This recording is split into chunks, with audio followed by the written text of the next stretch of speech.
तारीख पर तारीख, तारीख पर तारीख, तारीख पर तारीख मिलती रही है, लेकिन इंसाफ नहीं कैसे मिला। हैं आप लोग? उम्मीद करता ठीक होंगे। आज हम पढ़ने जा रहे हैं उत्तर प्रदेश पुलिस उप निरीक्षक नागरिक पुलिस एसआई ऑनलाइन परीक्षा 2017। परीक्षा तिथि है 20 दिसंबर 2017 को।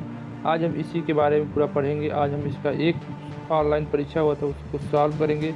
इससे पहले भी मैं सॉल्व करा चुका हूँ, तो जल्दी से जाइए उसको देखिए। तो चलिए बिना किसी देरी के शुरू करते हैं। और उससे पहले अगर आपने हमारे चैनल को सब्सक्राइब नहीं किया तो सब्सक्राइब कर सकते हैं और लाइक भी कर सकते हैं।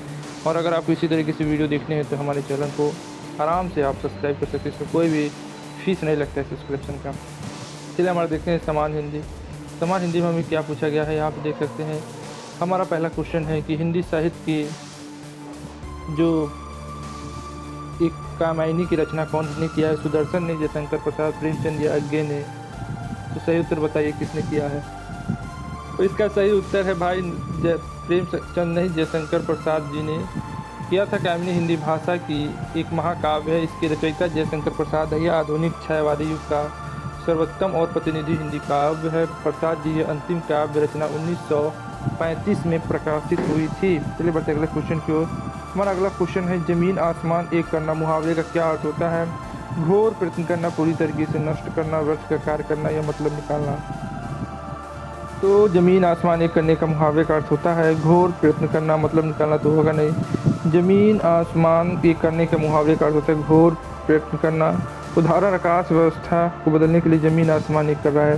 तो हमारा अगला क्वेश्चन है 2006 में सार्क लिटरेरी अवार्ड और 2003 में सरोजिनी नायडू पुरस्कार से पुरस्कृत होने वाली महिला लेखिका कौन थी? मनीषा कुलश्रेष्ठ, उषा प्रियंदा, नमिता सिंह, मैत्री पुष्पा। सही उत्तर बताइए कौन थी? तो 2006 का है, तो आपको 2019, 20, 21 का पूछा जाएगा। हमारा अगला इसका सही उत्तर है कि मैत्री पुष्पा है। 2006 में सार्क लिटरेरी अवार्ड तथा वर्ष 2003 में सरोजिनी नायडू अवार्ड प्रदान किया गया था। सार्क लिटरेरी अवार्ड प्रत्येक वर्ष foundation of SAARC write of literature द्वारा दिया जाता है। सरोजिनी नायडू अवार्ड इंगर प्रोजेक्टेड संस्था द्वारा दिया जाता है। मैत्री पुष्पा हिंदी साहित्य की प्रमुख रचनाकार, उन्हें उपन्यास तथा कहानी लेखन के क्षेत्र में उपलब्धि प्राप्त है। कस्तूरी, कुंडल बसे, आत्मा कस्तूरी, कहीं इनका फाग इत्यादि इनकी प्रमुख रचनाएं हैं। हमारा अगला क्वेश्चन है छिछला शब्द का विलोम शब्द क्या होता है? उजाड़ना, पीठ, गहरा, तृप्ति।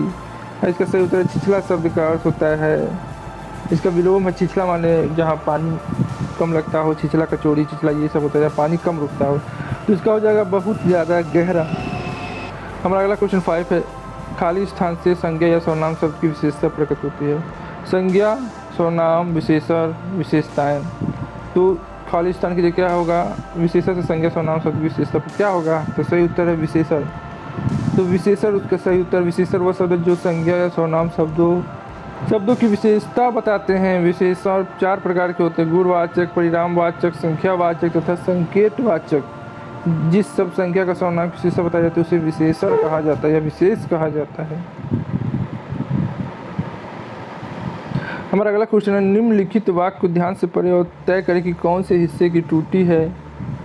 तेनालीराम ने कहीं सुना था कि एक दुष्ट आदमी साधु का भेष बनाकर लोगों को अपने जाल में फंसा लेता है। तो तेनालीराम ने कहीं सुना था कि एक दुष्ट आदमी साधु का भेष बनाकर लोगों को अपने जाल में फंसा लेता है। तो यहाँ पे करना है त्रुटि का है कि एक दुष्ट आदमी साधु का भेष बनाकर लोगों को अपने जाल में फंसाता है। तो इसका सही उत्तर होगा ए।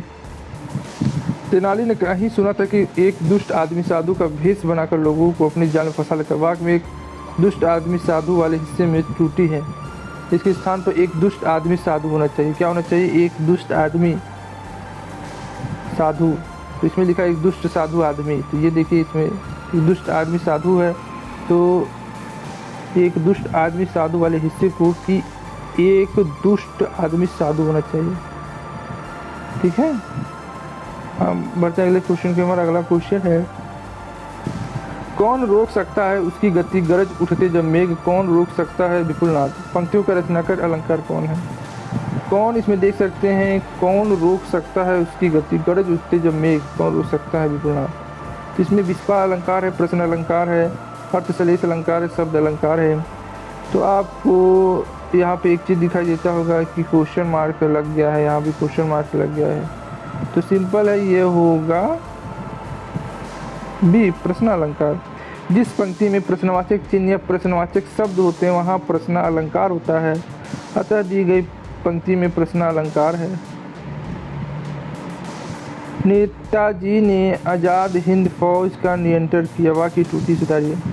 नेता ने आज़ाद हिंद फौज का नियंत्रण किया, नेता ने आज़ाद हिंद फौज का नेतृत्व किया, नेताजी आज़ाद हिंद फौज का निर्भय किया, नेताजी आज़ाद हिंद फौज का नियंत्रण किया। तो सही देखिए क्या हो जाए, नेता ने आज़ाद हिंद फौजी का नियंत्रण किया। देखिए तो नेताजी आज़ाद हिंद फौजी, इस वाक्य त्रुटि सुधारें तो सही क्या होगा, नेता ने आज़ाद हिंद फौज का नेतृत्व किया। सही उत्तर तो यही होगा, नेताजी ने आज़ाद हिंद फौज का नेतृत्व किया। वाक्य पूर्ण शुद्ध है तथा अन्य विकल्प त्रुटिपूर्ण है।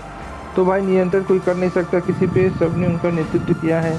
तो हमारा अगला क्वेश्चन है कि यद्यपि वह बीमार था परंतु वह मेला गया, वाक्य त्रुटि सुधारिए। तो यद्यपि वो बीमार था लेकिन वो मेला गया, यद्यपि बीमार था फिर भी वो मेला गया, यद्यपि वो बीमार था तथापि वो मेला गया, यदि वो बीमार था किंतु वो मेला गया। तो देख सकते किंतु, लेकिन और फिर भी, देख सकते परंतु और किंतु। सही उत्तर होगा सी, तदपि वो मेला गया। तदपि शब्द के साथ तदपि शब्द का प्रयोग किया जाता है। यद्यपि वह बीमार था तदपि वह मिला गया। तो देखिए यद्यपि और तदपि दोनों मिल गए, लेकिन फिर और किंतु नहीं मिल रहे हैं। चलिए बढ़ते अगले क्वेश्चन पे। हमारा अगला क्वेश्चन है अप्रतिम शब्द का अर्थ दिए गए विकल्पों में से कौन सा है। तो यहाँ पे देख सकते हैं कि अप्रतिमिक का प्रतिमम प्रतिभा बेजोर प्रथम। अप्रतिम शब्द का अर्थ है जिसकी तुलना बराबरी का अन्य कोई और ना हो, अर्थात बेजोर। ठीक है, अप्रतिम का अर्थ है बेजोर। हमारा अगला क्वेश्चन है कि दिए गए विकल्पों में सही का चयन कर रिक्त स्थान को भरें। पहला है मंत्र वह है जो खाली स्थान जो अक्षरों शब्दों के खाली स्थान से बनती है। तो मंत्र वह ध्वनि समूह है कि बोल संगीत है कि शक्ति है कि वचन है जुड़ने। तो सही उत्तर क्या होगा, मुझे शक्ति मिश्रण लग रहा है। सही उत्तर हमारा ए है। दिए गए विकल्पों में ए सही, अर्थात मंत्र व ध्वनि जो शब्दों के समूह से बनती है। ठीक है, शक्ति मिश्रण नहीं है भैया, इसका सही है ध्वनि और समूह। ठीक है, बोल संगीत होगा नहीं, वचन जुड़ना होगा नहीं। चलिए बढ़ते अगले क्वेश्चन को। हमारा अगला क्वेश्चन है उडमडुम होना मुहावरे का आशय क्या है। अत्यंत सीमित ज्ञान होना, घर में रहना, बाहर बहरा या कुएं में गिरना। तो सही उत्तर क्या होगा, अत्यंत सीमित ज्ञान होना। कुडुम होना हमारे मुहावरे का अत्यंत सीमित ज्ञान होना। रमेश जैसे लोग कुमपडुम होकर अपना जीवन व्यतीत कर लेते हैं, तो विकल्प ए सही होगा। उनको घूमना फिरना बिल्कुल पसंद रहता है, वह एक ही जगह रहना पसंद करते, ज़्यादा ज्ञान उनको पसंद नहीं है। हमारा अगला क्वेश्चन है कि दिए गए विकल्पों में मूर्धनी शब्द विपरीतार्थ शब्द चयन कीजिए। जीवंता, विवाद, स्थायी या तत्कालिक। सही उत्तर क्या होगा, तो बताए भाई सही उत्तर क्या होगा। इसका सही उत्तर है 13 का। मूर्धानी शब्द का अर्थ है चेहरे पर दिखाई देने वाले मृत्यु के लक्षण, अतः मूर्धानी शब्द का विपरीत शब्द है जीवंतंत्र। ठीक है, दिए गए 4 विकल्पों के प्रति बहुवचन कौन सा विकल्प है। प्रतियां, प्रतिवर्ग, प्रतिजन। तो कौन सा बहुवचन का विकल्प है, प्रति का। प्रतियां भी हो सकती हैं, प्रतिजन या। सही उत्तर क्या होगा, ये प्रतियां है। उपयुक्त दिए गए शब्दों में प्रति का बहुवचन प्रतियां है, अतः विकल्प 1 सही होगा। हमारा अगला क्वेश्चन है हल्दी घाटी के रचनाकार कौन है। श्याम नारायण पांडे, राणा प्रताप, हरि औसर या सोहनलाल द्विवेदी। हल्दी घाटी की रचना के सही है हल्दी घाटी रचना श्याम नारायण पांडे द्वारा रचित कविता कोश महाराणा प्रताप और अकबर के बीच हुए ऐतिहासिक युद्ध पर लिखा गया महाकाव्य प्रबंध है। हमारा अगला क्वेश्चन है हिंदी गद्य का सर्वप्रथम युग किसे माना जाता है। शुक्ल, भारतेंदु, द्विवेदी और प्रेमचंद। सही उत्तर है हमारा बी। हिंदी काव्य के आधुनिक काल के प्रथम चरण को प्रसिद्ध हिंदी रचनाकार भारतेंदु हरिश्चंद्र के नाम पर भारतेंदु काल कहा जाता है। इसे नवजागरण काल भी कहा जाता है। आचार्य रामचंद्र शुक्ल ने हिंदी साहित्य का इतिहास में काल विभाजन करते हुए वर्ष 1857 में से 1900 तक काल में भारतेंदु युग की संज्ञा दी। हमारा अगला क्वेश्चन है कि देव प्रसन्न होकर मनुष्य को वर देता है। वाक्य में प्रयुक्त देव शब्द का बहुवचन बताइए। देवगण, देवजन, देवलोक, देववृंद। तो देवगण भी हो सकते हैं, देवजन, देवलोक, देवलोक या देवघर हो सकते हैं। सही उत्तर क्या है? हमारा सही उत्तर है देवघर। उपयुक्त दिए गए विकल्पों में ये सही है। देव शब्द का बहुवचन देवगढ़ है होता है, क्योंकि देवघर शब्द का अर्थ है सभी देव। हमारा अगला क्वेश्चन है मखाना का समानार्थी शब्द दिए गए विकल्पों में से कौन है? गुसलखाना, सरगर्मी, मिसलानी, दाल मखाना। सही उत्तर क्या है? समानार्थी शब्द क्या है? इसका सही उत्तर है मखाना का समानार्थी शब्द है ताल मखाना। यह दलदली क्षेत्र में उगाए जाने वाला एक पोषक भोजन पदार्थ है। वह बिहार के दरभंगा, मधुबनी, सहरसा, कटिहार इत्यादि जिलों में उगाया जाता है। अंग्रेजी भाषा में मखाना को फॉक्सनट कहते हैं। हमारा अगला क्वेश्चन है पंच परमेश्वर के लेखक कौन है? रामचंद्र शुक्ल, मुंशी प्रेमचंद, जयशंकर प्रसाद, महादेवी वर्मा। तो भैया इसका सही उत्तर है पंच परमेश्वर का सही उत्तर है मुंशी प्रेमचंद की पहली प्रकाशित कहानी है पंच परमेश्वर। इसका रचनाकाल वर्ष 1905 में। इसमें उन्होंने पंच की गरिमा का कर्तव्य पर प्रकाश डाला था। पंच ही परमेश्वर है। हमारा अगला क्वेश्चन है दिए गए विकल्पों में सही का चयन कर रिक्त स्थान को भरें। ये चारों आपस में वैज्ञानिक पर करते हैं। अक्सर चर्चा, मिलकर प्रयोग, एकत्र पढ़ाई, जुट टिप्पणी। सही उत्तर क्या? उपयुक्त दिए गए विकल्पों का सही उत्तर ये होगा अर्थात ये चारों अवसर आपस में वैज्ञानिक विषयों पर चर्चा करते हैं। वाक्य शुद्ध होगा। ये चारों अक्सर आपस में वैज्ञानिक विषयों पर चर्चा करते हैं। ये चारों एकत्र आपस में वैज्ञानिक पर पढ़ाई तो होगा नहीं। ये चारों मिलकर आपस में वैज्ञानिक विषयों पर प्रयोग करते रहते हैं, तो ये भी हो सकता है, मगर ये ही इसका सही है। हमारा अगला क्वेश्चन है अरे वाह आपका आगमन तो आकस्मिक है। वाक्य में रिक्त स्थान पर किस विराम चिन्ह का प्रयोग किया गया है? अरे वाह, अर्ध विराम, विस्मा, विबोधक, प्रश्न चिन्ह या दोहरा अवतरण। तो सही उत्तर दिए गए वाक्य में अरे वाह एक विस्मयादिबोधक शब्द अतः विकल्प ए सही है। विस्मयादिबोधक चिन्ह का प्रयोग हर्ष, विवाद, विस्मय, घटना, आश्चर्य, करुणा, भय इत्यादि भाव व्यक्त प्रकट करने के लिए लगाए जाते हैं। हमारा अगला क्वेश्चन है पुरानी हिंदी, उर्दू, अंग्रेजी में मिश्रण से उत्पन्न नई जबान कौन सी है? हिंदुस्तानी भाषा, मानक भाषा, साहित्य भाषा, पश्चिमी भाषा। इसका विकल्प उत्तर है ए पुरानी हिंदी, उर्दू, अंग्रेजी के मिश्र भाषा से उत्पन्न नई जुबानी हिंदुस्तानी भाषा है। हिंदुस्तानी भाषा है। प्रयोग की दृष्टि से किसी भाषा का आदर्श रूप मानक भाषा कहलाता है। साहित्य लेखन में प्रयुक्त भाषा साहित्य भाषा, पश्चिमी भाषा में कन्नौजी, बुंदेली, ब्रजखड़ी बोली आदि भाषाओं को सम्मिलित किया जाता है। हमारा अगला क्वेश्चन मोह शब्द कौन सा विशेषण है? संख्यावाचक, पर्यायवाचक, गुणवाचक, सर्वनाम में। मोह शब्द में गुणवाचक विशेषता है। संज्ञा का गुण, दिशा और स्वभाव बताने वाले गुणवाचक विशेषक कहलाते हैं। जब पुरुषवाचक या निजवाचक सर्वनामों को छोड़कर अन्य सर्वनाम शब्द किसी संज्ञा की विशेषता बताए तो उन्हें सार्वजनिक विशेषण कहते हैं। किसी वस्तु की नाप और तौल से संबंधित विशेषण पर्यायवाचक विशेषण कहलाता है। संज्ञा या सर्वनाम की संख्या बताने वाले शब्द संख्यावाचक विशेषण कहलाते हैं। हमारा अगला काठ का उल्लू का अर्थ क्या है? अडिग, निर्जीव, मूर्ख, अत्यधिक सरल। सही उत्तर है काठ का उल्लू का मतलब है कि अत्यधिक मूर्ख। विकल्प इसका सही उत्तर है। इसी कक्षा में कुछ छात्र काठ के उल्लू हैं जिन्हें पढ़ाने में अधिक शक्ति लगानी पड़ती है। तो काठ के उल्लू का मतलब होता है मूर्ख। हमारा अगला क्वेश्चन है कि बगीचों की सुंदरता अनूठा। सही वाक्य का चयन कीजिए। बगीचे की सुंदरता अनूठा है, बगीचे की सुंदरता अनूठा है, बगीचे की सुंदरता अनूठी है, बगीचे की सुंदरता अनूठी है। तो इसका सही उत्तर है कि बगीचे की सुंदरता अनूठा है। तो इसका सही उत्तर है डी। तो देखिए इसमें गलत दिया है अनूठी, बगीचे की सुंदरता अनूठी, बगीचे की सुंदरता इसका होगा डी।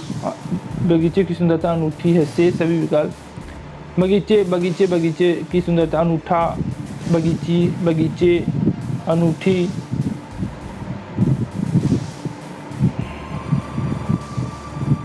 तो इसका सही विकल्प सी भी हो सकता है बगीचे का। देखिए इसमें का जोड़ दिया इसलिए गलत। बगीचे की सुंदरता अनूठी है। तो सही उत्तर क्या होगा? का की से भी बहुत फर्क पड़ता है। यहाँ पे आप देख सकते हैं कि यहाँ पे सिर्फ का होने की वजह से और की होने की वजह से विकल्प भी सही हो सकता है, मगर की होने की वजह से ये विकल्प सही है।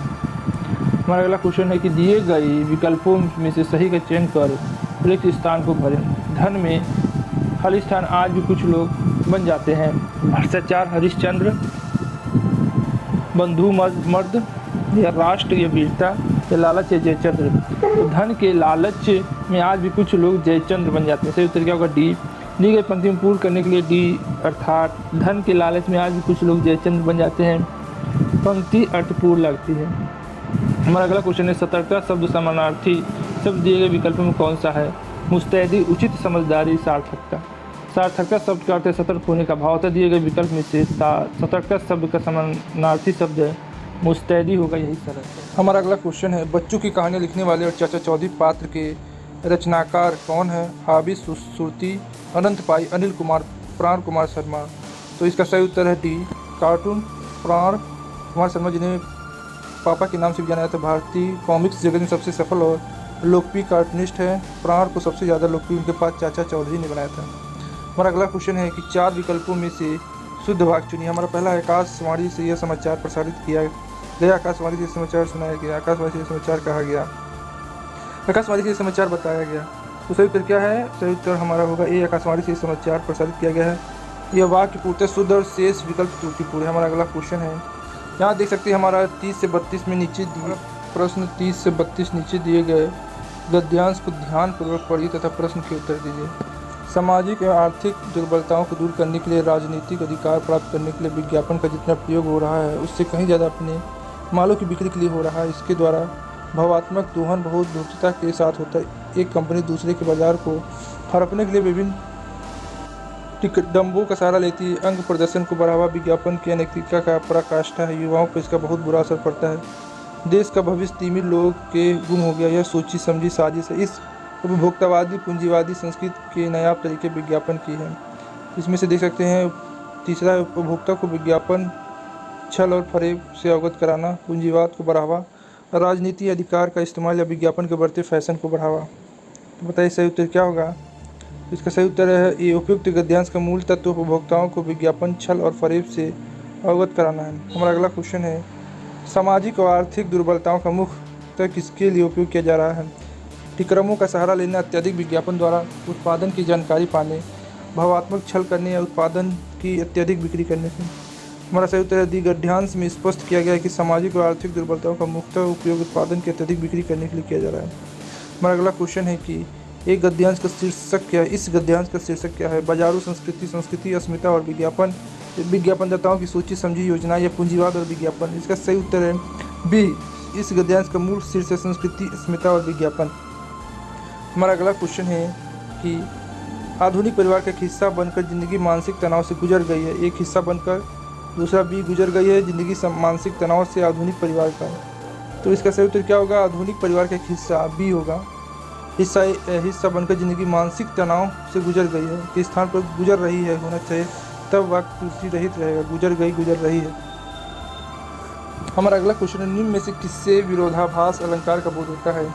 विरह है अथवा यह वरदान, जान पड़ता है नेत्र क्षेत्र बड़े बड़े, देख लो साकेत नगरिया स्वर्ग की ओर जा रही है, या प्रीतम को समझ पा कामनी न जा सकी न ठहर सकी। निम्न में किसमें विरोधाभास अलंकार जिसमें विरोध होता है? तो इसका सही उत्तर है डी, यहाँ पे प्रीतम को समझ पा कामनी न जा सकी न ठहर सकी। विकल्प दी गई पंक्ति प्रीतम पा कामनी न ठहर सकी में विरोधाभास अलंकार का बोध है। वहाँ जहाँ वास्तविक विरोध होने पर भी विरोध का आभास हो वहाँ विरोधाभास अलंकार होता है। हमारा अगला क्वेश्चन है, आगे नदी परी अपार, घोड़ा कैसे उतरे पार, राणा ने देखा इस पार तब तक चेतक था उस पार। दी गई पंक्ति में कौन सा अलंकार है? ये तो एकदम उपेक्षा, अनुप्रास, अतिशोक्ति या उपमा। सही उत्तर क्या होगा इसमें? इसका सही उत्तर होगा अतिशोक्ति अलंकार। हमारा अगला क्वेश्चन है कि जिसमें देख लीजिए, जहाँ किसी वस्तु का लोक मर्यादा के विरुद्ध बढ़ा चढ़ाकर वर्णन किया जाता है अतः यह अतिशोक्ति अलंकार होता है। दी गई पंक्तियों में अतिशोक्ति अलंकार है। हमारा अगला क्वेश्चन है कि बिल्ली के गले में घंटी बांधना का अर्थ का उचित विकल्प चुनिए। घंटी सुनने में मजे लेना, अपने को संकट में डालना, बिल्ली को सजाना, बिल्ली को क्रोधित करना। तो भैया सही उत्तर क्या होगा? इसका सही उत्तर होगा बिल्ली गले में घंटी बांधना, बिल्ली अपने को संकट में डालना। तो मुहावरे का अर्थ है आपने अपने आप को संकट में डालना। उदाहरण के लिए, भ्रष्टाचारियों की शिकायत करना बिल्ली के गले में घंटी बांधने के समान है। विकल्प बी सही रहेगा। हमारा अगला क्वेश्चन है कि पीपर पात सरिस मन डोला, इस पंक्ति में मन क्या है? साधारण धर्म है, उपमान है, वाचक है, उपमेय है। तो इसमें मन पूछा है, तो सही उत्तर क्या होगा? कि डी होगा, उपमेय है। इस वाक्य में सरिसा शब्द का प्रयोग हुआ है। जहाँ उपमा अलंकार, यदि किसी वाक्य में सरिस, सम, समान, सी जैसे शब्द का प्रयोग होता है तो वहाँ उपमा अलंकार होता है। उपयुक्त वाक्य में पीतर पात उपमान है, मन उपमेय है, डोला साधारण धर्म है तथा वाचक शब्द सम उपमा के चारों अंग विद्यमान है, इसीलिए ये उपमा उपमेय में होगा। तो मन क्या है हमारा उपमेय है और पीपर पात उपमान है और मन उपमेय है और साधारण धर्म डोला है जो साधारण धर्म है, वाचक शब्द सम है, ये चारों अंग इसमें विद्वान है। हमारा अगला क्वेश्चन है जो शब्द क्रिया की विशेषता बताए उसे कहते हैं क्रिया भेद, क्रिया रूप, प्रतिक्रिया या क्रिया विशेषण। सही उत्तर क्या होगा? जो शब्द क्रिया की विशेषता बताए उसे क्रिया विशेषण ही कहा जाएगा ना। तो सही उत्तर क्या होगा? डी होगा। हमारा अगला क्वेश्चन है व्यक्ति वस्तु या स्थान के नाम को क्या कहते हैं? सर्वनाम, क्रिया विशेषण, क्रिया संज्ञा। तो व्यक्ति वस्तु स्थान के नाम को भैया हम लोग संज्ञा कहते हैं, बचपन से पढ़ते आए हैं। किसी वस्तु व्यक्ति के नाम के स्थान पर प्रयोग होने वाले को संज्ञा कहते हैं। किसी व्यक्ति वस्तु स्थान आदि के नाम को संज्ञा कहते हैं जो शब्द संज्ञा शब्दों के स्थान पर प्रयोग किए जाते हैं। सर्वनाम कहलाते हैं संज्ञा का सर्वनाम शब्दों की विशेषता बताने वाले शब्द को विशेषण कहते हैं। संज्ञा और सर्वनाम शब्दों की विशेषता बताने वाले को विशेषण कहते हैं और जिन शब्दों में किसी कार्य का होना या व्यक्त होता है उसे क्रिया शब्द, उसे हम भैया क्रिया शब्द कहते हैं। तो ये संज्ञा, सर्वनाम, विशेषण, क्रिया सबकी परिभाषा हमने बता दी एक ही बार। चलिए बढ़ते अगले क्वेश्चन की ओर। हमारा अगला क्वेश्चन है दिए गए विकल्पों में से सही का चयन करके रिक्त स्थानों की पूर्ति कीजिए। कन्या के आरोप में उसे आजीवन जेल हुई। कन्या की पगड़ी में, बारी में, दृष्टि में, हत्या में ही होगी उसको आजीवन की। तो सही उत्तर है कन्या की हत्या के आरोप में उन्हें आजीवन जेल हुई। वाक्य पूर्ण शुद्ध है, अतः विकल्प डी सही होगा, हत्या। अब हमारा दूसरा भाग शुरू होता है सम्मान ज्ञान। तो सम्मान ज्ञान में भी 40 क्वेश्चन पूछे जाएंगे। तो चलिए हम लोग पढ़ते हैं सम्मान ज्ञान। एक कौन सा ऐसा मालवेयर है जिसका पता लगाना बड़ा ही मुश्किल होता है? तो बताइए। और इसलिए उसे हटाना मुश्किल होता है। कई विशेषज्ञों का कहना है कि उसे खत्म करने के लिए उसे इस तरह डिजाइन किया जाता है कि जिससे जानकारी जुटाने वाला दूसरा मालवेयर आपके कंप्यूटर की आपकी सारी संवेदनशील जानकारी जुटा ले और आपको भनक तक ना लगे। इसको क्या कहते हैं भैया? मालवेयर, जिसे वायरस होता है। तो डिनाल ऑफ सर्विस, रूटकिट या स्पायरवेयर या फिशिंग। तो इसका सही उत्तर है कि जो हमारी सारी जानकारी चुरा भी ले और हमें पता भी ना चले, उसकी भनक भी ना लगे। तो भैया ऐसा कौन सी चीज़ है? ऐसा चीज़ है भी रूटकिट मालवेयर कंप्यूटर के अंदर इंस्टॉल होने के बाद कंप्यूटर में व्यक्तिगत और अन्य कई तरह की जानकारियाँ एकत्रित करते हैं और बाद में उसे सॉफ्टवेयर तैयार करने वाले के पास भेज देते हैं। एक अर्थव्यवस्था यदि उत्पादन संसाधनों की कमी से जूझ रही है तो कुल खर्च में वृद्धि का क्या कारण है? एक अर्थव्यवस्था यदि उत्पादन संसाधनों की कमी से जूझ रही है तो कुल खर्च में वृद्धि के कारण क्या है? रोजगार और सांकेतिक आय में वृद्धि, उत्पादन और कीमतों में वृद्धि, सांकेतिक आय और कीमतों में वृद्धि, उत्पादन और रोजगार में वृद्धि। सही उत्तर क्या होगा? एक अर्थव्यवस्था यदि उत्पादन संसाधनों की कमी से जूझ रही है तो कुल खर्च में वृद्धि के कारण क्या होगा? रोजगार और सांकेतिक आय में वृद्धि, उत्पादन और कीमतों में वृद्धि, सांकेतिक आय और कीमतों में वृद्धि, उत्पादन और रोजगार में वृद्धि। तो संसाधनों से जूझ रही है तो सही उत्तर क्या होगा? तो उत्पादन और रोजगार में वृद्धि होगी नहीं, रोजगार और सांकेतिक आय में वृद्धि होगी नहीं। उत्पादों की कीमतों में, यह हमारा सी उत्तर, सांकेतिक आय और कीमतों में वृद्धि होगी। यदि कोई अर्थव्यवस्था उत्पादन संसाधनों की कमी से जूझ रही है तो खर्चों को बढ़ाने पर कीमतों में काफ़ी वृद्धि हो जाती है, अतः आय उत्पादन पर आधारित न होकर सांकेतिक हो जाएगी। हमारा अगला क्वेश्चन है सरकारी बजट पेश करने की तारीख कौन तय करता है? लोकसभा अध्यक्ष, वित्त मंत्री, केंद्रीय मंत्री या राष्ट्रपति? तो भैया हमारा सही उत्तर है राष्ट्रपति। संविधान के अनुच्छेद 112 के तहत वार्षिक वित्तीय विवरण, जिसे बजट भी कहा जाता है, राष्ट्रपति द्वारा संसद के दोनों सदनों में अपने प्रतिनिधियों के माध्यम से रखा जाता है। बजट को पेश करने की तारीख राष्ट्रपति के नाम पर केंद्रीय मंत्रिमंडल करता है। हमारा अगला क्वेश्चन क्या है? हमारा अगला क्वेश्चन है कि भारत वापस आ गई किसी अनिवासी द्वारा विदेशी मुद्रा कारोबारी बैंक में खोले गए विदेशी मुद्रा खाते को क्या कहा जाता है? भारतीय विदेशी मुद्रा व्यापार संघ, मुद्रा अर्जित विदेशी मुद्रा या विदेशी मुद्रा अनिवासी या अनिवासी भारतीय? सही उत्तर बताइए क्या होगा? इसका सही उत्तर होगा हमारा सी, भारत आ गया किसी अनिवासी द्वारा विदेशी मुद्रा कारोबारी बैंक में खोले गए विदेशी मुद्रा खाते की विदेशी मुद्रा अनिवासी जमा कहते हैं। इसमें जमा विदेशी मुद्रा को वैध माना जाता है। तो जो भारत में आ गया अनिवासी द्वारा उसे विदेशी मुद्रा को और बैंक में खोले गए विदेशी मुद्रा खाते को क्या कहा जाता है? उसे कहा जाता है विदेशी मुद्रा अनिवासी। हमारा अगला क्वेश्चन है, बहुत बड़ा है। निम्न में से राज्य के किसी नीति निर्देश सिद्धांत का उद्देश्य एक ऐसी सामाजिक अर्थव्यवस्था का निर्माण करना जिससे लोगों की उन्नति और कल्याण हो। ये राज्य लोगों के कल्याण के लिए एक ऐसी सामाजिक व्यवस्था स्थापित करने और उसे बढ़ाने का पूरा प्रयत्न करेगा जहां लोगों को न्यायिक, सामाजिक और राजनीतिक सुरक्षा मिल सके। राष्ट्रीय जीवन की संस्थाओं को भी जुड़ने के लिए सूचित करें। बी, हर राज्य पूरा प्रयास करे कि लोगों की आय में अंतर कम से कम कर सके और उनकी स्थिति सुविधाओं और अवसरों के बीच की असमानताओं को दूर कर सके, न केवल अलग अलग लोगों के लिए बल्कि उन लोगों के लिए भी जो अलग अलग इलाकों में समूहों में रहते हैं या अलग अलग कामों से जुड़े हैं। ए और बी दोनों ही नहीं, केवल बी, ए और बी दोनों ही, केवल ए। सही उत्तर हमारा क्या होगा?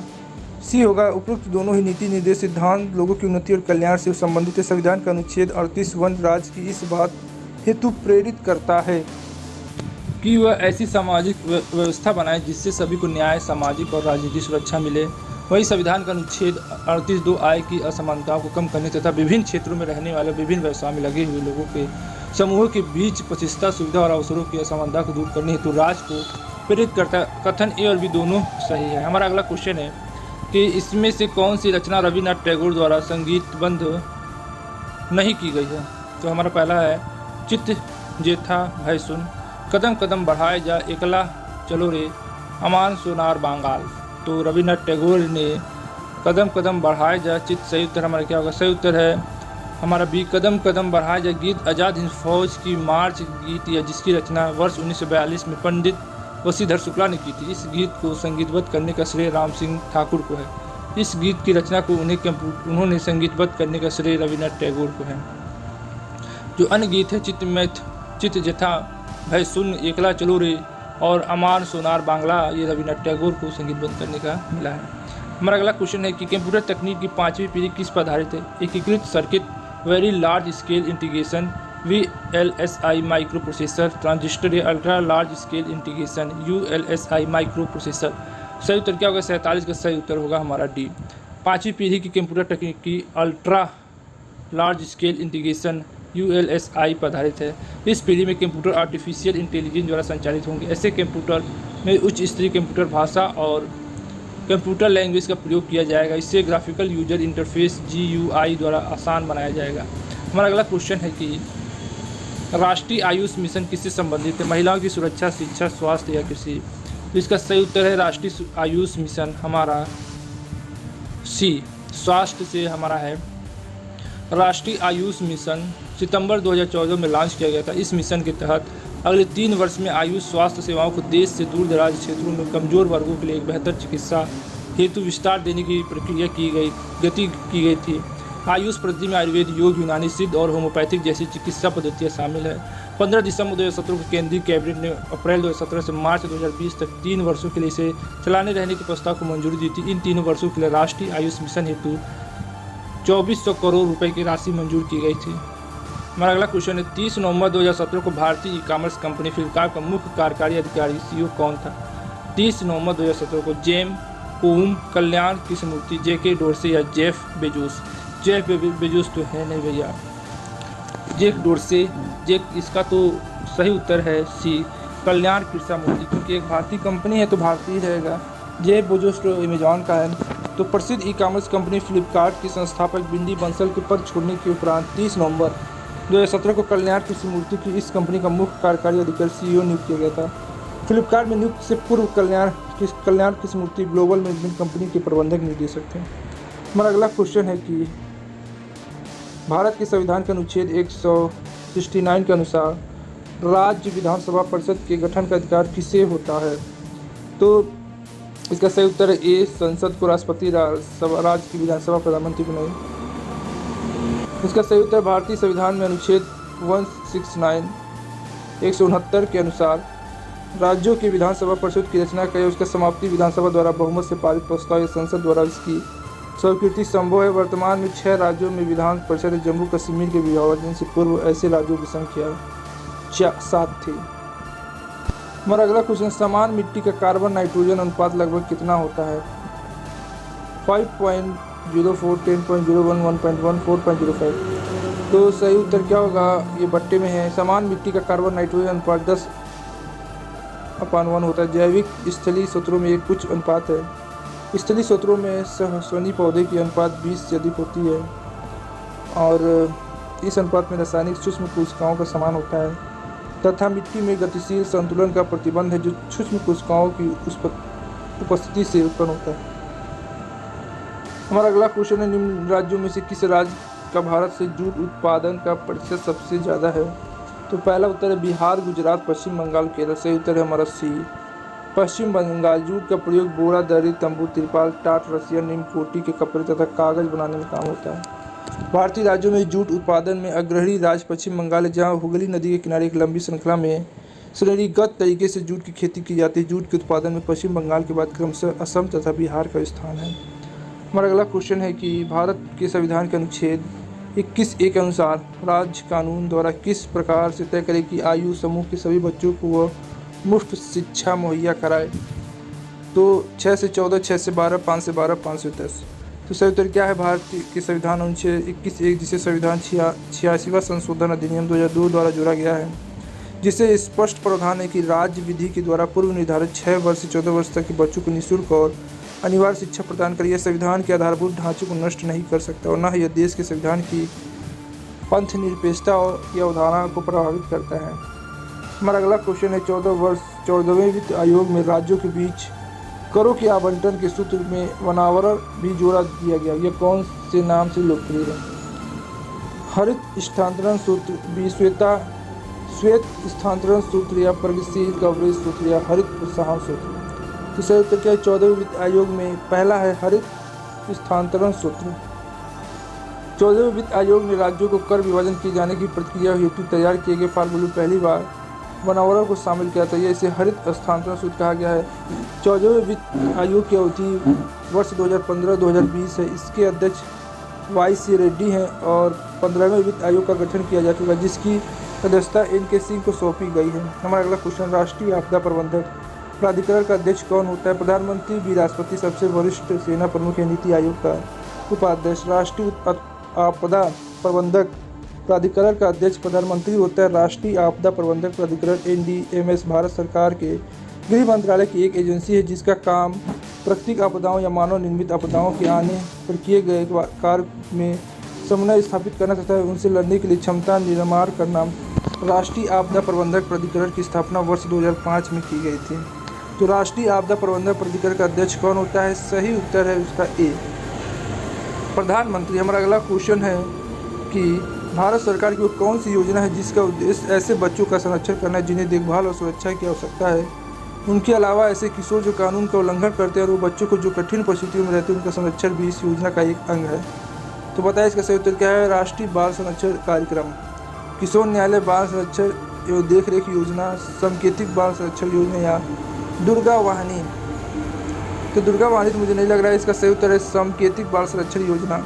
समकेतिक बाल संरक्षण योजना ICPS महिला और बाल विकास मंत्रालय भारत सरकार की एक विस्तृत योजना है, जिसका उद्देश्य देश में बच्चों के लिए संरक्षणकारी वातावरण तैयार करना। यह एक केंद्रीय रूप से प्रायोजित योजना है जो कामकाजी तथा गलियों में रहने वाले बच्चों को समुचित सुरक्षा प्रदान करती है।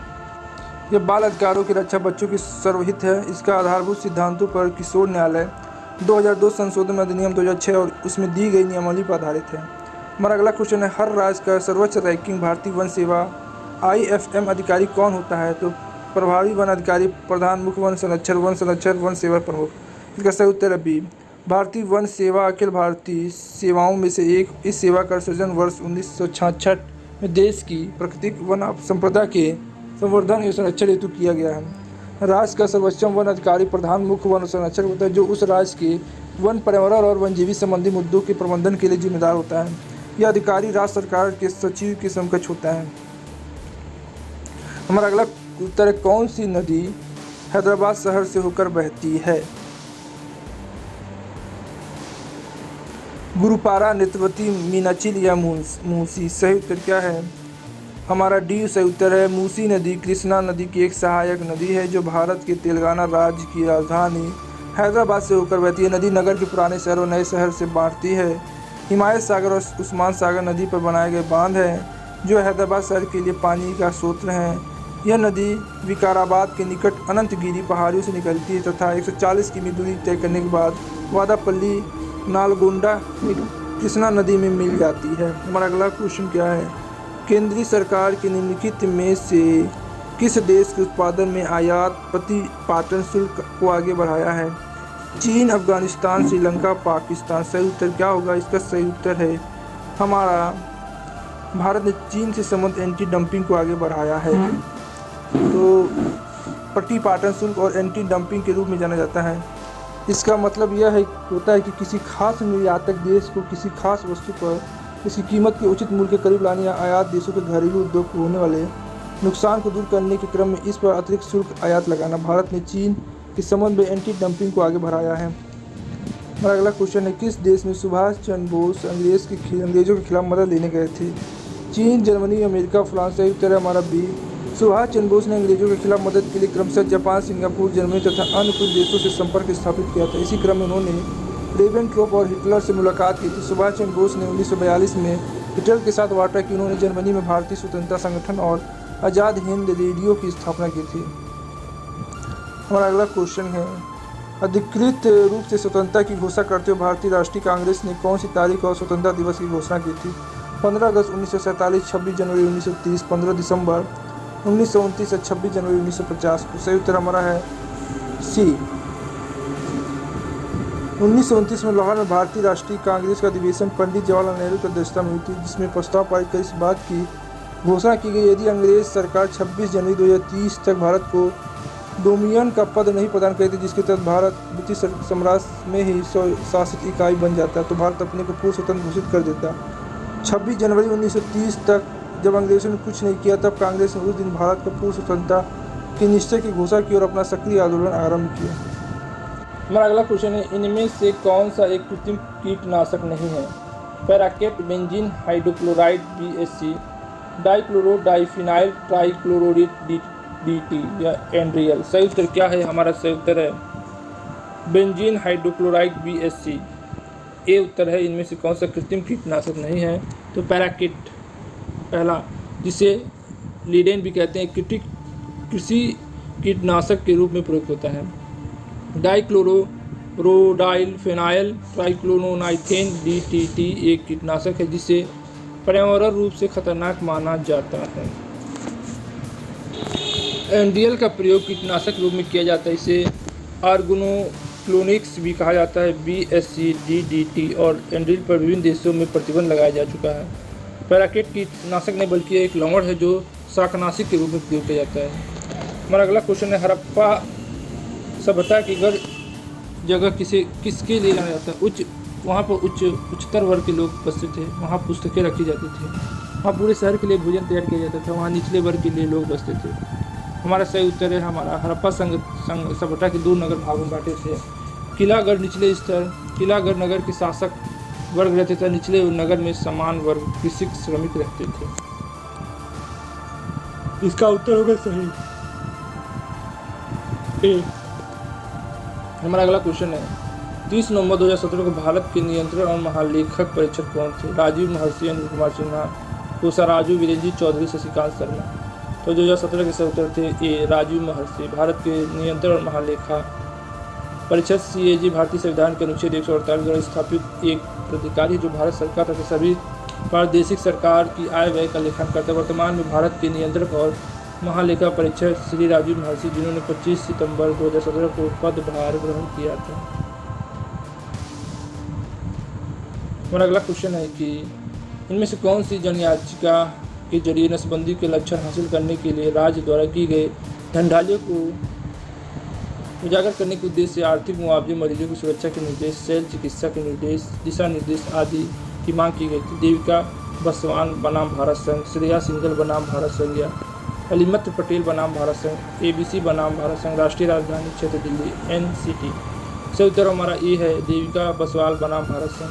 देविका बिस्वाल बनाम भारत संघ मामला 2016 के सर्वोच्च न्यायालय के वादों मामलों में चर्चित रहा। इस मामले में बिहार के अररिया जिले में नसबंदी के दौरान मजदूर की असहज स्थिति मिलाने के विरुद्ध जन याचिका डाली गई। इस जन याचिका द्वारा यह बताया गया कि किस प्रकार महिलाओं के मानवाधिकारों का हनन। हमारा अगला क्वेश्चन है, इनमें से कौन सी जन याचिका के जरिए नसबंदी के लक्ष्य हासिल करने के लिए राज्य द्वारा की गई धनढालियों को उजागर करने के उद्देश्य से आर्थिक मुआवजे, मरीजों की सुरक्षा के निर्देशों, शैल चिकित्सा के दिशा निर्देश इत्यादि की मांग की गई थी? देविका विश्वास बनाम भारत संघ, श्रेया सिंघल बनाम भारत संघ या अलिमित पटेल बनाम भारत संघ, ABC बनाम राज्य राष्ट्रीय राजधानी क्षेत्र दिल्ली। तो सही उत्तर क्या है? इसका सही उत्तर है पहला, देविका विश्वास बनाम भारत संघ। देविका विश्वास बनाम भारत संघ का मामला वर्ष 2016 के सर्वोच्च न्यायालय के वादों मामलों में चर्चित रहा है। इस मामले में बिहार के अररिया जिले में नसबंदी के दौरान महिलाओं को असहज स्थिति में लाने के विरुद्ध जन याचिका डाली गई थी। इस जन याचिका द्वारा ये बताया गया किस प्रकार महिलाओं के मानवाधिकारों का हनन किया जा रहा है। हमारा अगला क्वेश्चन है कि सूचना का अधिकार संशोधन 2013 में नीचे दिए गया कौन सा अहम संशोधन किया गया था। फाइल टिप्पणी की जानकारी को सूचना के अधिकार के दायरे से बाहर रखना, राजनीतिक दलों की सार्वजनिक प्राधिकरण की परिभाषा के दायरे से बाहर रखा जाए और इसलिए सूचना के अधिकार के अंतर्गत भी ना आए। ए और बी दोनों, केवल ए, केवल बी, ए और बी दोनों। सही उत्तर क्या होगा? सही उत्तर ए होगा। सूचना का अधिकार का तात्पर्य सूचना पाने का अधिकार जो सूचना अधिकार कानून लागू वाले राष्ट्र अपने नागरिकों को प्रदान करता है। सूचना अधिकार के द्वारा राष्ट्र अपने नागरिकों को अपनी कार्य और शासन प्रणाली को सार्वजनिक करता है। सूचना का अधिकार संशोधन 2013 के तहत राजनीतिक दलों को इस कानून से बाहर रखने का प्रस्ताव है। हमारा अगला क्वेश्चन है आय या लाभ पर लगाए गए कर के बजाय वस्तुओं और सेवाओं पर लगते करों को किसके रूप में जाना जाता है? प्रत्यक्ष कर भार या अप्रत्यक्ष कराधान। सी, वस्तुओं और सेवाओं पर अप्रत्यक्ष कर लगता है। भारत ने 1 जुलाई 2017 से पूर्व किसी भी सामान पर केंद्र और राज्य सरकार के द्वारा की गई तरह के अलग अलग कर लगाते, लेकिन 1 जुलाई 2017 से लागू एक महत्वपूर्ण अप्रत्यक्ष कर व्यवस्था जिसे good and service tax GST कहा जाता है ने सभी प्रकार के अप्रत्यक्ष करों को हटाकर पूरे देश में एक ही अप्रत्यक्ष कर प्रणाली लागू की है। हमारा अगला क्वेश्चन है भारत में किसी भी राज्य का गवर्नर बनने के लिए निम्न में से कौन सी योग्यता होनी जरूरी है? उसकी आयु कम से कम 35 वर्ष होनी चाहिए। उसके संसद में किसी भी सदस्य राज्य विधायकी का सदस्य नहीं होना चाहिए। वह भारत का नागरिक होना चाहिए। केवल ए, केवल बी, केवल A B, A B C सही। दूसरा उत्तर क्या होगा? डी, राज्यपाल राष्ट्र के संवैधानिक मुखिया होता है। संविधान के अनुच्छेद 157 के अनुसार राज्यपाल पद पर नियुक्त किए जाने वाले व्यक्ति में निम्नलिखित योग्यता का होना अनिवार्य है। पहला, वो भारत का नागरिक होना चाहिए। वो 35 वर्ष की आयु पूरी कर चुका है। वो राज्य और केंद्र सरकार के या इन दोनों राज्यों के नियंत्रण के अधीन किसी सार्वजनिक उपक्रम के लाभ के पद पर ना हो। वह राज्य विधानसभा का सदस्य चुने जाने के योग्य हो। सहकारिता आयोग की सिफारिश में राज्यपाल के रूप में ऐसे व्यक्ति की नियुक्ति की उपबंध किया जाए जो कम से कम 5 वर्ष की अवधि में सक्रिय राजनीति में ना हो। सहकारिता आयोग की इस सिफारिश को राज्यपाल की नियुक्ति के दौरान ध्यान से रखा जाता है। वित्त वर्ष 2015-16 का निर्धारण वर्ष में से कौन सा था? 16, 17, 17, 18, 14, 15, 15, 16। सही उत्तर है 15-16 का निर्धारण वर्ष निम्नलिखित में से ए होगा 16-17। निर्धारण वर्ष किसी वित्तीय वर्ष का अलग वर्ष होता है जिसे 1 अप्रैल 2015 से 31 मार्च 2016 का निर्धारण वर्ष इसके आगे का वर्ष अर्थात 1 अप्रैल 2016 से 31 मार्च 2017 होगा। आयकर के निर्धारण से निर्धारण वर्ष का महत्व दिया जाता है। हमारा अगला क्वेश्चन, इनमें से किसी ऐतिहासिक मामलों में सर्वोच्च न्यायालय ने भारतीय रिजर्व बैंक को सूचना के अधिकार के अधिनियम के दायरे में ले लिया? लोक स्वतंत्र संगठन बनाम भारत संघ, राष्ट्रीय विधि सेवा प्राधिकरण बनाम भारत संघ, भारतीय रिजर्व बैंक बनाम जयंती लाल मिस्त्री या समान उद्देश्य बनाम भारत संघ। सही उत्तर है सी, भारतीय रिजर्व बैंक RBI बनाम जयंती लाल मिस्त्री मामले पर फैसला 16 दिसंबर 2015 का आया। इसमें सर्वोच्च न्यायालय ने स्पष्ट कहा कि भारतीय रिजर्व बैंक सूचना का अधिकार कानून के दायरे में आने वाले मामलों और बकायदारों से संबंधित सूचना रोक नहीं सकता। शीर्ष न्यायालय ने स्पष्ट कहा कि सूचना के अधिकार कानून की धारा 2F के तहत निरीक्षण रिपोर्ट और दस्तावेज सूचना के दायरे में आते हैं। अतः RBI आम जनता द्वारा मांगी गई जानकारी उपलब्ध कराने के लिए जवाबदेह है। हमारा अगला क्वेश्चन है कि संयुक्त राष्ट्र की एक अंतर्राष्ट्रीय मानव अधिकार संधि कौन सी है जिसका उद्देश्य दिव्यांग व्यक्तियों के अधिकारों की रक्षा करना है? पहला, राष्ट्रीय मानव अधिकारों पर संयुक्त राष्ट्र पुस्तिका, विकलांग व्यक्तियों के अधिकारों पर संधि पत्र या एमनेस्टी इंटरनेशनल वैश्विक अधिकार। सही उत्तर क्या है हमारा? सही उत्तर है बी, संयुक्त राष्ट्र संघ की अंतर्राष्ट्रीय मानव अधिकार संधि कौन सी है? तो सही उत्तर है विकलांग व्यक्तियों के अधिकारों पर संधि पत्र। विकलांग से ग्रस्त व्यक्तियों के बारे में संयुक्त राष्ट्र समझौता जिले विकलांगता समझौता भी कहा जाता है, दिसंबर 2006 में बनाया गया था। इसका उद्देश्य सभी विकलांग लोगों के लिए समान मानवाधिकार और स्वतंत्रता के लिए बढ़ावा देना, इसकी सुरक्षा करना और इन्हें सुनिश्चित करना। रदरफोर्ड द्वारा किए गए प्रयोग में नाभिक के अस्तित्व को साबित कर सकता है। गोल्डन फायल प्रयोग, डबल स्टील प्रयोग, यू प्रयोग या आयल ड्रॉप प्रयोग। तो सही उत्तर है कि रदरफोर्ड द्वारा नाभिक में अस्तित्व की साबित कर सकता है गोल्ड फायल प्रयोग। रदरफोर्ड ने गोल्ड फायल प्रयोग के आधार पर नाभिक में उपस्थित संकल्पना प्रस्तुत की। यह प्रयोग 1908 से 1913 के बीच किया गया। रदरफोर्ड ने अपने परमाणु मॉडल के आधार पर परमाणु के भीतर धनावेशित भाग होने की बात बताई। रदरफोर्ड ने सोने के 100 नैनोमीटर की पतली पन्नी पर अल्फा कणों की बौछार तथा अपने परमाणु सिद्धांत को परिपाटित किया था। हमारा अगला क्वेश्चन है, ये यातायात चिन्ह का क्या मतलब है? आगे सड़क चौड़ी है, आगे केवल एक मार्ग है, आगे पुल सकरा है, आगे पुल है। तो इसका सही उत्तर है आगे चिन्ह मतलब आगे पुल सकरे पुल है, पतला हो गया। हमारा अगला क्वेश्चन है कि निम्न अपराधों में से किस अपराध के लिए भारतीय दंड संहिता के तहत मृत्युदंड सम्मिलित है? धारा 122 भारत सरकार के विरुद्ध छीनने के उद्देश्य से हथियार जमा करना, लोग इकट्ठा करना, धारा 1984 झूठ साबित करना पेश करना जिससे किसी व्यक्ति को मृत्युदंड हो सके, जिनकी वजह से किसी निर्दोष व्यक्ति को अपराध ठहराया कर उसे मृत्युदंड दे दिया जा सके। ए और बी दोनों, केवल ए और बी दोनों भी नहीं, केवल बी। हमको लगता है केवल ए, केवल बी भैया, केवल बी। भारतीय दंड संहिता धारा 122 के तहत भारत सरकार के विरुद्ध युद्ध छेड़ने के उद्देश्य से हथियार जमा करना, लोगों को गति करने के आरोप में आजीवन कारावास का 10 वर्ष तक अधिकतम कारावास का प्रावधान। वहीं भारतीय दंड संहिता में धारा 194 जो किसी निर्दोष व्यक्ति को झूठ सबूत पेश कर मृत्युदंड दिलवाने से संबंधित है के मामले में मृत्युदंड तक की सजा का प्रावधान है। कथन ए असत्य तथा कथन बी सत्य है। हमारा अगला क्वेश्चन, इनमें से कौन सा विषय संघ सूची का एक हिस्सा है? राज्य की सुरक्षा से संबंधित निवारक नजरबंदी, कैदियों को एक राज्य की जेल से दूसरे की राज्य जेल में भिजवाना, रेल सेवा, विवाह में तलाक। सही उत्तर क्या है? सी। भारतीय संविधान की 7वीं अनुसूची में संघ सूची, राष्ट्र सूची और समवर्ती सूची का उल्लेख है। संघ सूची से संबंधित कुछ प्रमुख विषय निम्न है: सेना, रक्षा, विदेश मामले, रेल, डाक, परमाणु ऊर्जा, नागरिक संचार, मुद्रा, करेंसी आदि। हमारा अगला क्वेश्चन है, सरकार को जनता पैसा खर्च करने का अधिकार कौन देता है? भारत के नियंत्रण को मालिका परीक्षक, लोकसभा, राष्ट्रपति, संसद। सही उत्तर है संसद। लोक वित्त अर्थात जनता के पैसे पर संसद नियत करते हैं। इसका संसद की अनुमति के ना हो तो इस पैसे की निधि से बाहर निकाला सकती है और ना ही खर्च कर सकती है। राज्यसभा के लिए चुने गए नामांकित सदस्य का कार्यकाल कितना होता है? 2, 4, 6, 5। तो संविधान अनुच्छेद 880 के अनुसार राज्यसभा के सदस्यों की अधिकतम संख्या 250 निर्धारित की गई। इसमें से 12 सदस्य राष्ट्रपति द्वारा नाम निर्देशित की जा सकती है। इनका कार्यकाल 6 वर्ष का होता है। रैयतवाड़ी भूमि राजस्व प्रणाली का संस्थापक होने का श्रेय किसे दिया जाता है? अशोक, अकबर, चाणक्य, टोडरमल। सही उत्तर है डी। रैयतवाड़ी भूमि राजस्व प्रणाली का संस्थापक होने का श्रेय टोडरमल को दिया जाता है। टोडरमल मुगल बादशाह अकबर के 9 रत्नों में से एक था। अकबर के समय से प्रारंभ हुई भूमि पर पैमाइशी का आयोजन टोडरमल के द्वारा किया गया था। इनमें से भारत का कौन सा जीवमंडल भंडार संयुक्त राष्ट्र शैक्षिक वैज्ञानिक और संस्कृति संगठन यूनेस्को मानव और जीवनमंडल कार्यक्रम पर आधारित विश्व जीवनमंडल तंत्र का हिस्सा नहीं है? सुंदरवन जीवनमंडल भंडार, मन्नार की खाड़ी जीवनमंडल, कच्छ जीवनमंडल भंडार या नीलगिरी जीवनमंडल भंडार। सही उत्तर क्या है? सही उत्तर है बी, कच्छ जीवमंडल भंडार। यूनेस्को के मानव जीवनमंडल कार्यक्रम के अंतर्गत कच्छ जीवनमंडल भंडार शामिल नहीं है। वर्ष 1971 में शुरू किया गया मानव जीव विज्ञान कार्यक्रम एक अंतरसरकारी वैज्ञानिक कार्यक्रम है जिसका उद्देश्य लोगों में और उसके वातावरण के बीच संबंधों में सुधार के लिए एक वैज्ञानिक आधार स्थापित करना। हमारा अगला क्वेश्चन है, उपराष्ट्रपति को पद की शपथ कौन दिलवाता है? भारत का मुख्य न्यायाधीश, लोकसभा अध्यक्ष, भारत के राष्ट्रपति, मुख्य चुनाव आयोग। तो हमारे उपराष्ट्रपति उसके शपथ कौन दिलवाता है? भारतीय संविधान अनुच्छेद 1969 के अनुसार उपराष्ट्रपति को पद और गोपनीयता शपथ भारत के राष्ट्रपति दिलाता है। उपराष्ट्रपति राज्यसभा का पदेन सभापति होता है और कोई अन्य लाभ का पद धारण नहीं कर सकता है। ये हमारे हो गए 80 क्वेश्चन और बाकी के 80 क्वेश्चन सांख्यिक और मानसिक योग्यता और मैथ के क्वेश्चन ये हैं और इसके बाद हमें रीजनिंग के क्वेश्चन भी कराएंगे। ये पार्ट 1 है और पार्ट 2 देखने के लिए और हमारे चैनल को सब्सक्राइब जरूर कर दें क्योंकि ये पार्ट 1 है और पार्ट 2 तुरंत बनने वाला है इसके बाद ही। तो जैसे अब मैं वीडियो अपलोड करूँगा आपको मिल जाएगा। यूपीएससी की तैयारी कर रहे हैं तो वीडियो जरूर देखिए और लाइक से सब्सक्राइब जरूर। प्रयास के लिए बस इतना है। जय हिंद, जय भारत। फिर मिलते हैं नई वीडियो में सेकंड पार्ट। या तारीख, अगर आप उन्हें इंसाफ नहीं दे सकते तो बंद कीजिए।